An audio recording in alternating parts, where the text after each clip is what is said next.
you check the children. Show a little match sometimes. Hi, I'm Chucky. Wanna play? Sometimes. That is what You're gonna need a bigger boat. What's up, everyone? Welcome back to the Horror Show. I'm Cecil Laird. And you got Jaime Fuego, yeah. And we are here to discuss the brand new release from Jordan Peele that everyone's been hotly anticipating called Nope.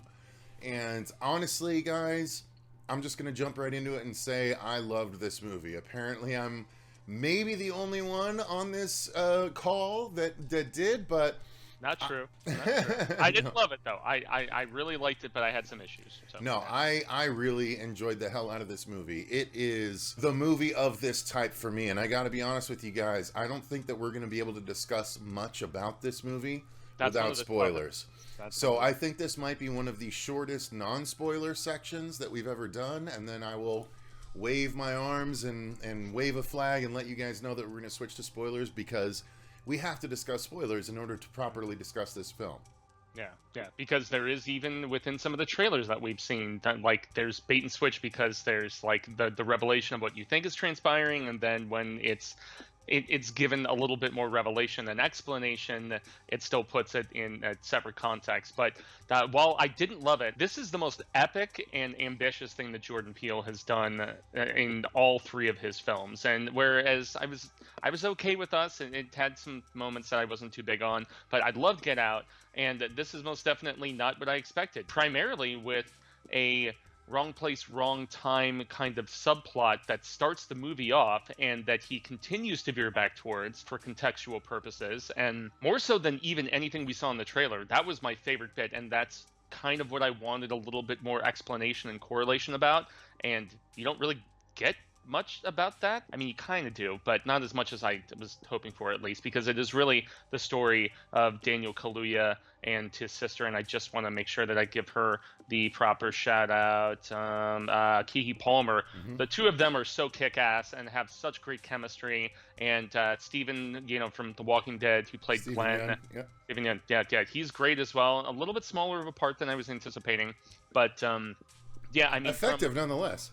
Yeah. From an acting standpoint, as far as overall thoughts, this movie was masterfully acted. It had me laugh quite a bit. More of my gripes, I think, were from a scripting and, ironically enough, from an editing standpoint. I feel like the editing was a little junky. I appreciated this more so than I was anticipating. It's probably, like, the second. I guess I liked it better than Us, but not as much as Get Out, if we're going to talk about his three features. So I gotta say that I think I put this above both, only because it really spoke to me. It spoke to me as, I mean, look, I don't want to say what it spoke to me as, because it's a spoiler, so I'm just going to say it spoke to me. It spoke to me very heavily. It's one of my favorite alien movies of all time. Obviously, You guys know there's alien stuff involved. No, it really is, because it's my kind of alien movie, and I really loved a lot of the decisions made in this. There was one decision that was a very pivotal, very plot-centric decision towards the end that I was a little bit questioning, but ultimately I was like, whatever, I've been along for this ride the whole way. I'm not going to stop now. So the story, again, without getting into spoilers, is about this farmer, Daniel Kaluuya, whose sister, Kiki Palmer, comes back into the picture after the death of their father, which again is shown in one of the trailers. Played by Keith David. Mm-hmm. Oh, yeah. Of course, Spawn himself. Yeah, one of my favorites.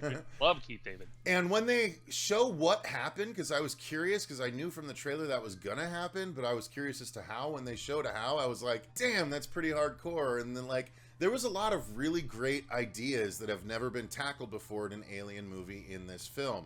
And again, I can't touch on a lot of them, but basically Daniel Kaluuya, so this is a ranch where they rent horses to Hollywood for picture purposes. And that comes into play. And then basically, pretty quickly... I love giving the history about the first jockey and actually the first film, yeah. Yeah, because I have seen that, obviously. Of course, me too. Yeah, I went to film school, of course. Well, I took film classes, I should say. Basically, pretty quickly, their focus shifts to what might be in the sky, and they go and purchase camera equipment to try and capture said possibilities this is also in the full trailer for the film, so that's not spoilerish. What happens after that is where things go nuts. And what I liked about it is that it subverted my expectations, even though I didn't really know what to expect.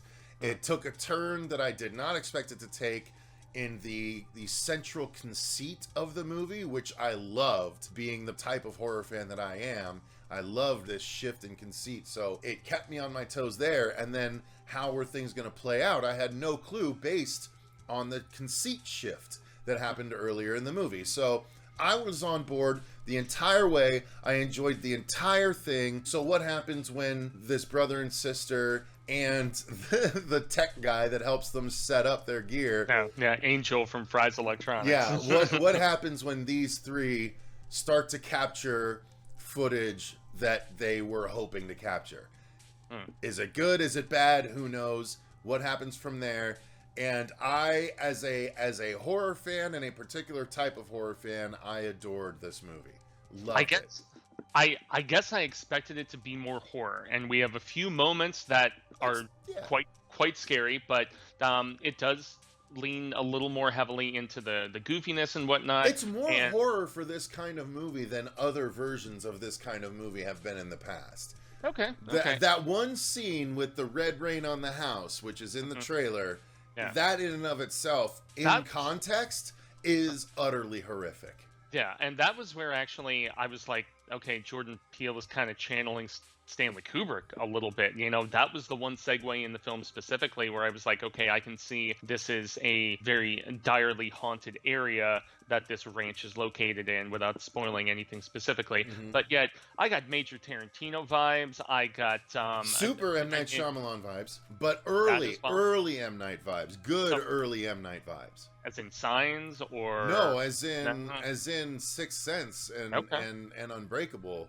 Like, this was payoffy Shyamalan to me. You know, some people might think the end is a little weak. Like, that was my only kind of questionable moment.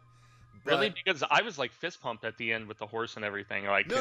But the methodology of it all was a little sus to me. But I was along for the ride and I loved it. And there was so much to like that I just didn't get bored at any point. I was so excited to see what came next through the whole thing.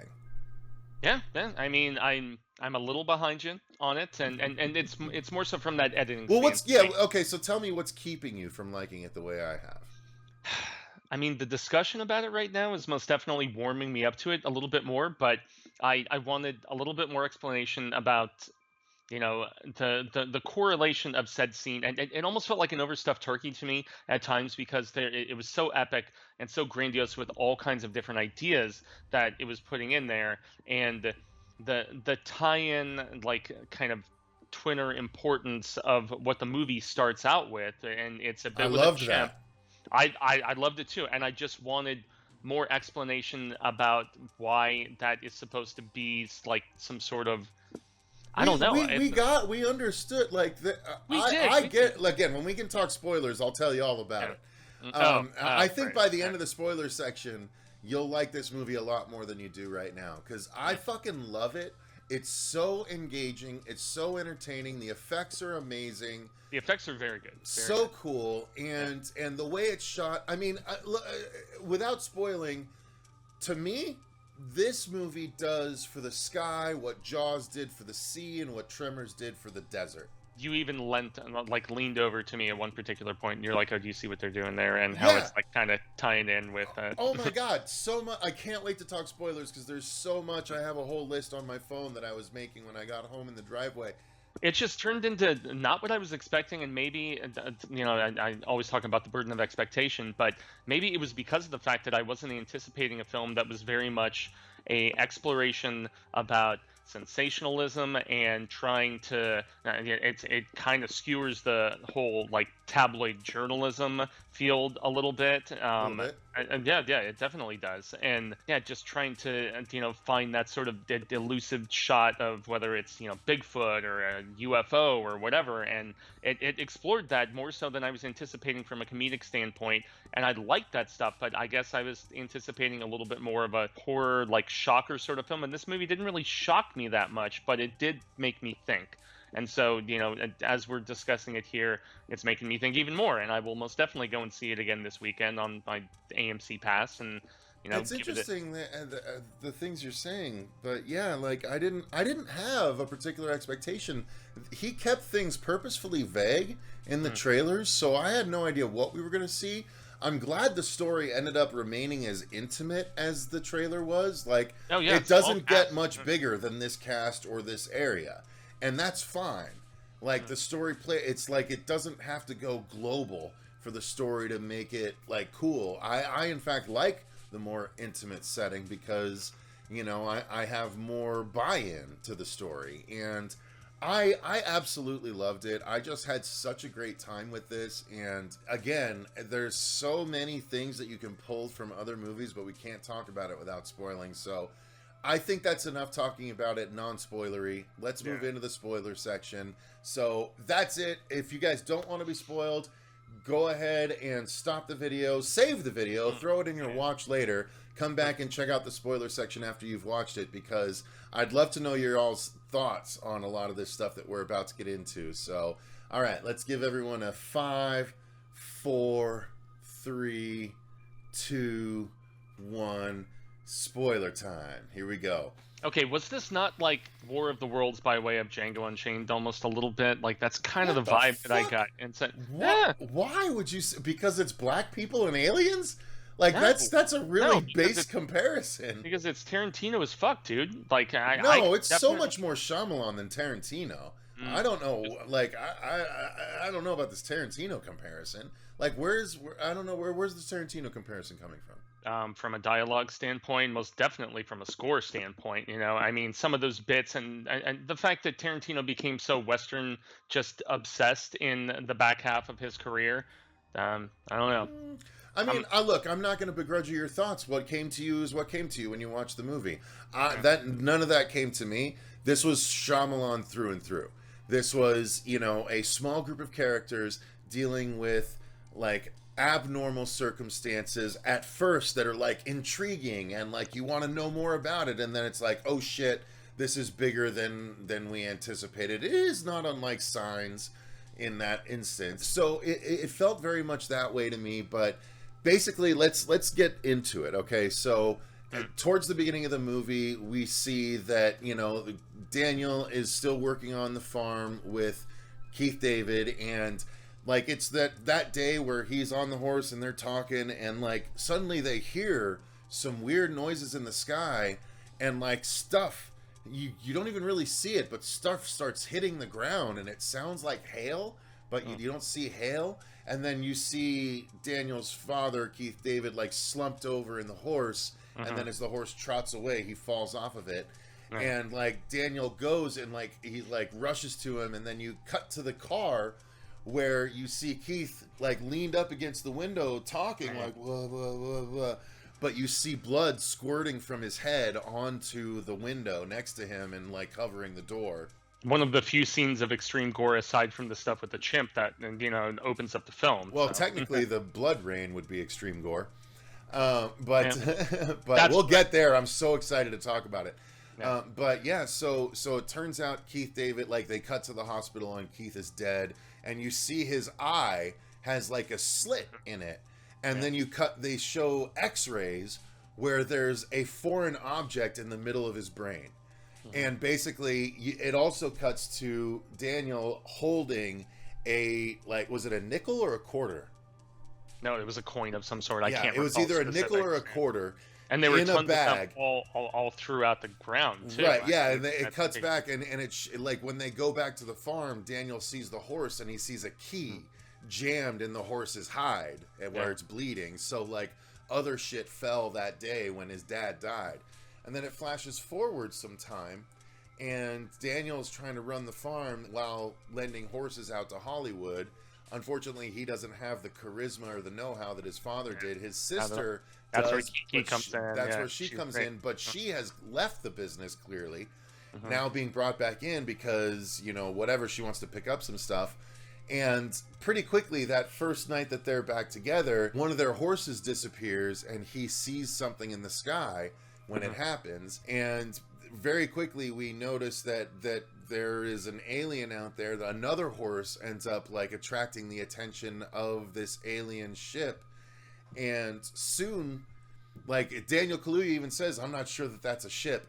And so they set up these cameras with this guy from Fry's Electronics, and they are monitoring. And like the first night, like when the horse disappears, he just sees something, but they don't capture anything because there's a praying mantis on the camera the whole time.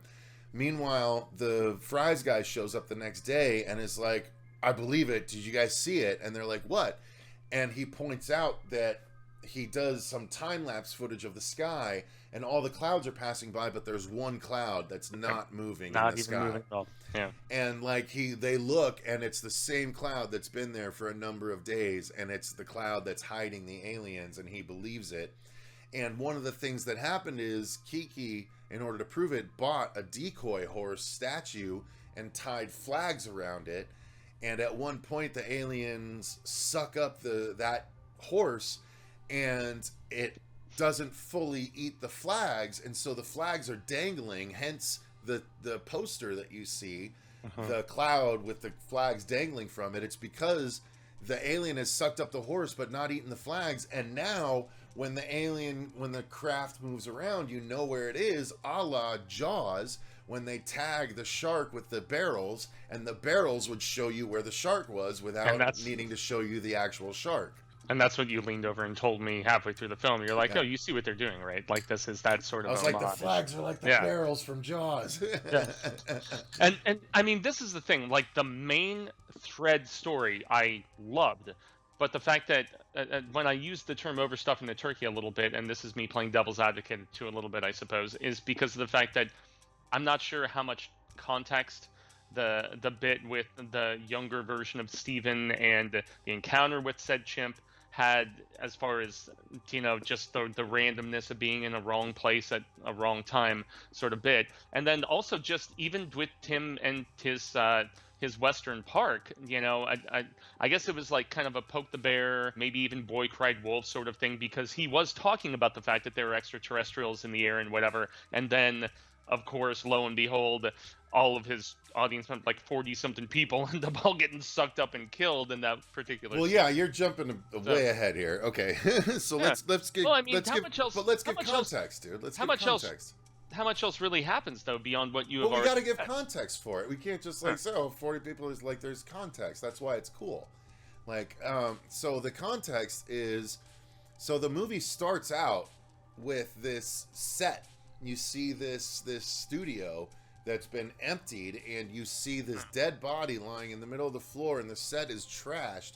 And then you see a chimp hop into frame with bloody fists and a bloody mouth. And you're like, oh, dead human bodies around, and right, and you're like, what the fuck? And then it cuts away, and it's like, nope. And then it goes into the rest of the story. And then when Daniel Kaluuya is having to sell this horse that acts up on set, he sells it to Steven Yeun, who is running this nearby like gold rush western town, and basically, you know, he sells him these horses. And now I understand why he was hesitant to say that he can buy back his horses, because he was feeding the horses to the aliens. The horses were no longer in existence. They were all dead. So basically, Daniel Kaluuya sells him this horse because the farm is failing, the business is failing, and he needs to pay his bills. So when he does so, that's that. And then we find out that he is the one that was part of this sitcom that was being filmed when this chimp went crazy. Like, he's got this whole room full of memorabilia from the show, and he played the young Asian character on that show that basically witnessed all of the events as they happened when the chimp went crazy. And he also was like, he was the first one, he and the chimp doing a fist bump was the first exploding fist bump. is what he said, right? So they did that, and blowing it up was the first time in history that was done. They even call back to that where eventually, when you see flashback. After the flashback is, he's watched the chimp beat the shit out of the mom character and kill her, eating her face. Not killing her, eating her face, because that is actually the character that was faceless at the show later on. So she actually does survive, but the father character is killed, and then the chimp goes and like sees him under the table and reaches his bloody fist under and is about to get a fist bump, and then the chimp gets shot in the head, and the kid gets the blood on all over him and stuff. So Steven Yeun, basically, his character is known for reaching out to wildlife he should not reach out to. That's what they were alluding to. And so what he's been doing is he's been preparing this event at this gold rush town where he basically is going to show off something and no one's ever seen before. He's like, all of you are going to leave here changed tonight. In 1 hour, this is going to happen. And he has this horse that he's bought from Daniel Kaluuya, and basically he opens the thing and he's like, go run. And basically what happens is he feeds the horse out, he lets the horse take off into the gulch, and the alien comes and eats the horse. And so he's trained the alien to come and eat, or to come and, sorry, we haven't revealed that yet, come and take the horse. And then the alien comes early when he's going to do this in front of the crowd and ends up taking the entire crowd. And basically what they find out, what they realize, is that the alien is not a craft. It's actually a fucking giant creature that is just picking up people and eating them. Because after it picks up all of these people, it flies around for a while, and you actually see the people get sucked up into this narrow fucking passageway. Yeah, it's almost like a chest cavity, like, down a gulch sort of situation. Right, being swallowed slowly, and they get sucked up, and they're all screaming, and as the thing flies around, it screams, not unlike the bear from Annihilation, right? When the bear eats one of their friends, and then it comes into the house and starts screaming, and you hear the friends scream in the bear.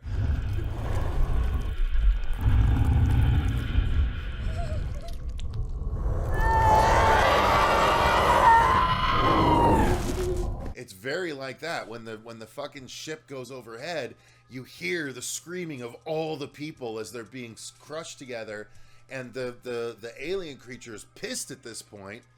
And basically what it does is it catches Keke Palmer's character and the tech guy in the house, and then it basically hovers over the house. And this part you see in the trailer, where it basically, we guess, crushes or like finishes eating all of the people, and all of that red is all the blood from all of those people that it picked up from the thing, because you don't hear them screaming after it does that.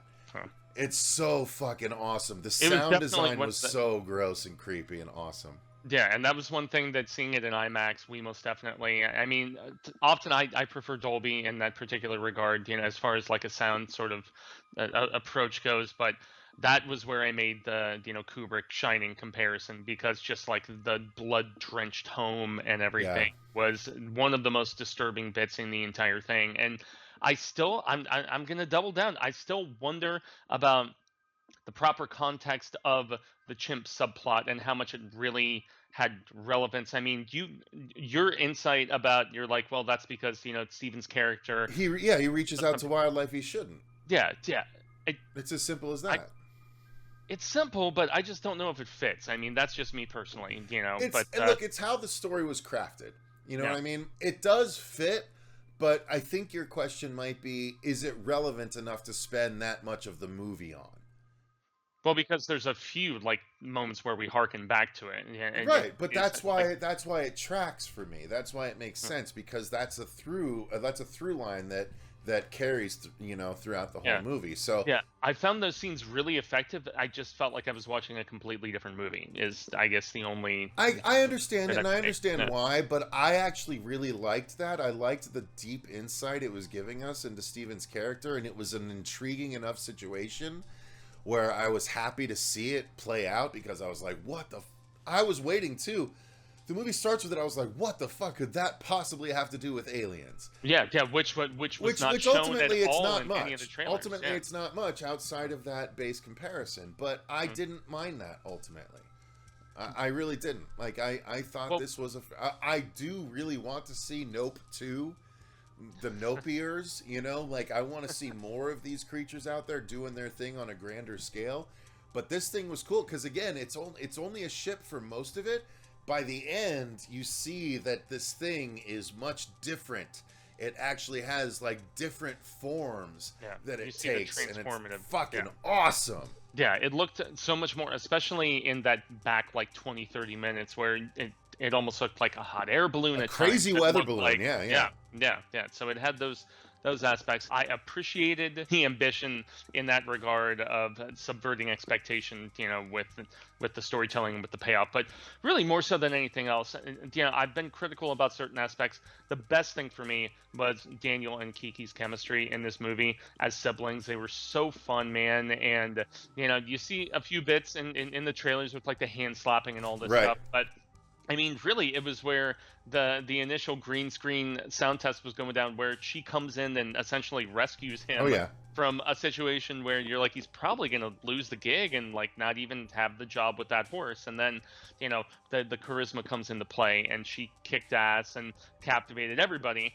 And I thought we were gonna get a little bit more about the dude who brought in the camera that didn't even need any electricity, you know, and she's like, the dude from The Crow.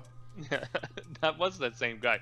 Yeah, and the fact that he bang caw. Oh wait, no, it is a caw bang fuck, I'm dead. Yeah, that's what he does. Yep. Yeah, but you know, so I thought he was gonna be in a little bit more of it, but he was solid when we saw him, and the kind of treachery that we end up getting bits of. And then Jordan knew what he was doing, because they used that dude's voice for voiceovers even when he wasn't on camera, because he's got a gravelly ass voice, and it was used effectively.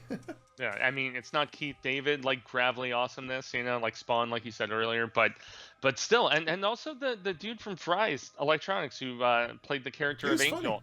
He was funny, and he had, you know, amusing chemistry with Kiki in those scenes as well. And so, I mean, the acting for me was still the biggest strength in this entire movie, and the way that Jordan, you know, from that comedic background, is able to just get his actors to vibe properly with one another. It was still one of my absolute favorite bits about it. And yeah, I was fist pumping when Kaluuya was sitting on that horse at the very end, dude. I thought it was very satisfying, and that was one of those musical cues that gave me so much of the like Django and certain Tarantino stuff, in the fact that it was like Western but yet like modernized, and like the, you know, peeps that he put together to assist with the score. And I dug it, you know, because I have a soft spot for Westerns as well. So, but yeah, basically the thing ends with Daniel and Kiki having to go separate ways to try and enact this plan they have to take this thing out. And the plan is what ultimately kind of bummed me out, where they just release this big giant balloon, like this, you know, Batman 1989 sized balloon that gets released into the air, and the creature tries to eat it, and then the thing pops inside of the creature, and it basically kind of seems to pop the creature too. Yeah. So it's a very questionable end to this creature, but that's why you were asking if there was going to be like a post credits or something of that. No, I just was, you know, feeling like it might be one of those kinds of movies, but that's the way it ends, and that's a little disappointing. It's a little uncreative, but at the same time, it's a way to keep it very localized. Like, I think the thing should have just gotten away. Like, you know, they don't need to figure out a way to beat it without bringing in the army for this movie, but that's what they basically tried to do without making it grander scale. Let them take it out, but it just was a little silly to me how they took it out. Yeah, well, I mean, and then it didn't get to a military level. It was just not at all. Yeah, tabloids, reporters, you know, TMZ. Yeah, that particular guy. That was a funny bit. Yeah. And, yeah, you know, as far as the hearsay and going to investigate, because this is California, but it's very rural California, you know, in those particular areas where people can live off the grid, so to speak. There was a funny ass line where you know, the thing is coming when this TMZ guy is like badly injured on the ground, and like they know something's wrong, and he's leaving. Daniel's like, gotta get back to the horse to take off, and the TMZ guy is just like, wait, where's my camera? Film this. Like, and he's just like, he's broken on the ground, and he's like, you gotta film me dying. Like, it was such a commentary on today's society. It was hilarious. And that was where in the non-spoiler section, like, this was very much about capturing elusive stuff and how there is just this fascination that people have about it, because that does really become the crux of the latter half of the film. Is they're like, we are so dead set on trying to videotape a UFO, and it's why they put all of these different cameras in place. It's why they recruit and do all this different shit. But I mean, really, at the end of the day, that's where, when it kept veering back to the stuff with Steven's character, I felt like they were trying to give context to a character who really isn't even in like a ton of scenes. I mean, you know, he's got like less than, I mean, like 8-10 scenes maybe, you know, tops, if even less. So that's where I do still feel it's a little bit disjointed at times, but the stuff that was like solid and hit really proper, most notably with the siblings, I thought was badass and awesome. And I liked all of the, is it an alien or is it some other sort of, you know, creature from this world, or, you know, whatever. It was not your typical UFO sort of film. So yeah, that's what I liked about it. It was different and very well done, very well acted, very well paced, very well set up and executed. So I loved this film. I thought it was fantastic. So I think that's about as much as we can say about it, both spoiler and non-spoiler. Let us know what your thoughts are in the comments down below. Keep it non-spoiler for a little bit, at least until people have a chance to see the movie, and then you guys can contribute spoilery in those comments down below. Thank you very much to all of our patrons for supporting the channel. We greatly appreciate it. Thank you to Monty and the International Horror and Sci-Fi Film Festival for hooking us up with tickets to go see this early tonight.